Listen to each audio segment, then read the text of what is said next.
वसुंधरा news आपल्या हक्काचे news channel. प्रजासत्ताक दिनानिमित्त शौर्य आपत्ती निवारण पथकाकडून शालेय साहित्य वाटप। 76व्या भारतीय प्रजासत्ताक दिनानिमित्त शौर्य श्री धर्मस्थळ आपत्ती निवारण पथक बेडक्याच्या वतीने नेज बेडक्या येथील नमूर सरकारी प्राथमिक कन्नड शाळा सिद्धेश्वर मळा येथे ध्वजारोहण समारंभ आयोजित करण्यात आला।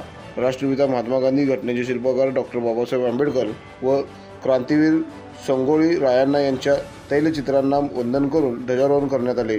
शौर्य पथकाच्या वतीने या कार्यक्रमात शालेय विद्यार्थ्यांना जिलेबी व शालेय साहित्य वाटप करण्यात आले। यावेळी शाळेचे मुख्याध्यापक संतोष मगदुम यांनी स्वागत व सहाय्यक शिक्षक संतोष हुनसे यांनी प्रास्ताविक केले। यावेळी शौर्य तालुका प्रमुख बाळासाहेब शिंदे यांनी धर्मस्थळाच्या विविध योजनांची माहिती दिली, तर विद्यार्थ्यांनी या कार्यक्रमात सांस्कृतिक कार्यक्रम सादर करत आपले कौशल्य दाखवले। सदर कार्यक्रम यशस्वी करण्यात शौर्य पथकाचे स्वयंसेवक राजशेखर कौंदवड, संतोष देसाई, कुमार भोई, प्रकाश भंगे माळी, अक्षय नारे, संदीप ढंग, विठ्ठल माळी, राजू नाईक, सुरेश डोमने, रामा दोडकर, बजरंग पुजारी, परशुराम देसाई व अनिल घोरपडे यांचा विशेष सहभाग होता।